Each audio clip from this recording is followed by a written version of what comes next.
In the field of psychology, there are many subspecialties that somebody can go into.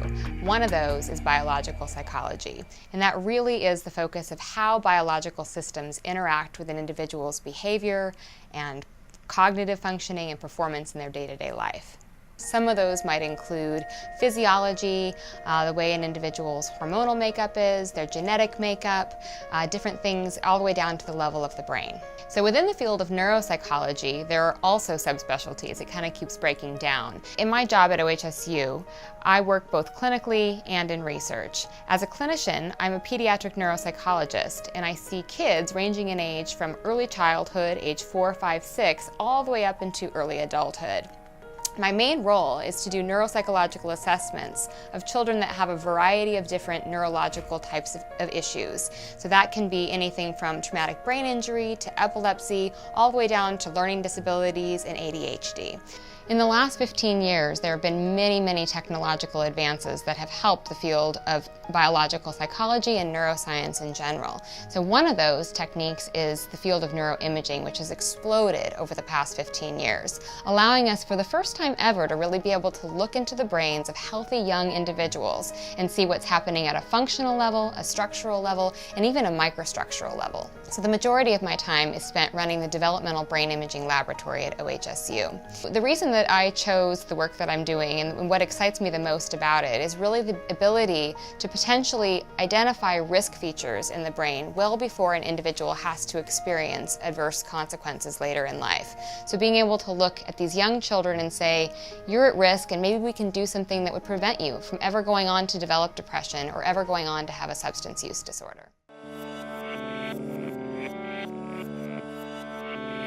I enjoy working with athletes and hearing their progress, the athletes describe their progress.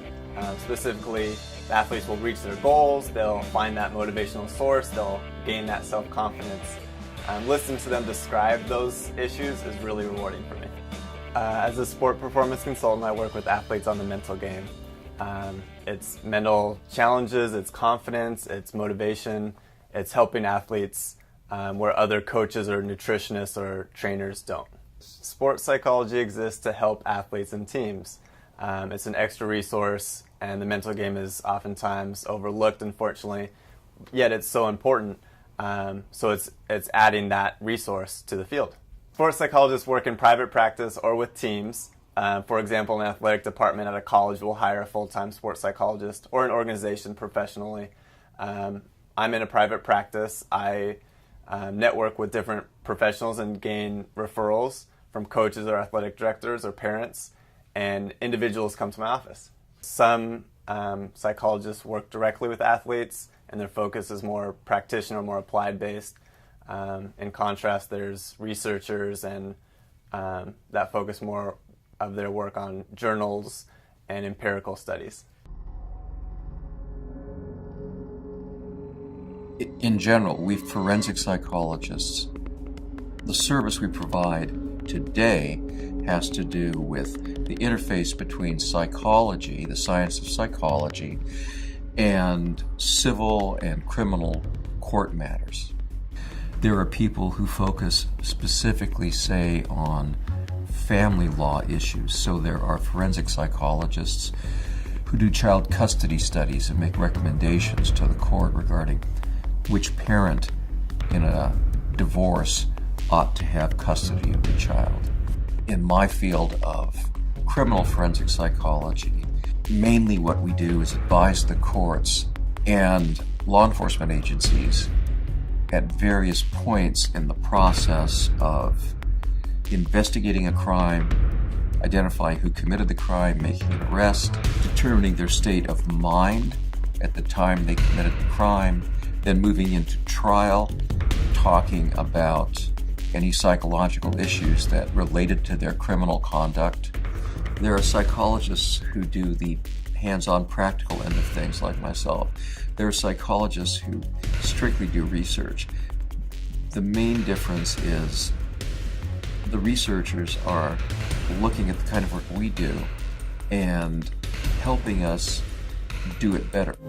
For 50 years, researchers in the field of environmental psychology have studied people's relationship with built environments such as buildings and neighborhoods, and natural environments, including parks and wilderness areas. They have determined what makes some neighborhoods or landscapes more satisfying and easy to navigate than others, and ways to categorize the feelings of awe you experience in a place like Grand Canyon or in a Gothic cathedral. Conservation psychology is an interdisciplinary area in which psychologists partner with other experts, such as conservation biologists or sustainability professionals, to address human factors related to the conservation of wildlife and resources, like how emotional connections made with captive animals in zoos can lead to efforts to protect them in the wild, or why some energy conservation programs work and others backfire. Some psychologists take a more holistic approach.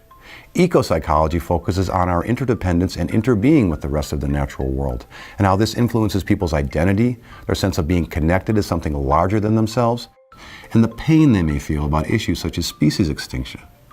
For example, how do you avoid becoming depressed or just tuned out about issues like toxins in the environment? Or can going outside and working with animals make mental health therapy more effective? Doing environmental psychology may also mean taking a hard look at the field of psychology itself and how the Western conception of mind as separate from nature may actually distance people from the natural world and contribute to the development of environmental problems.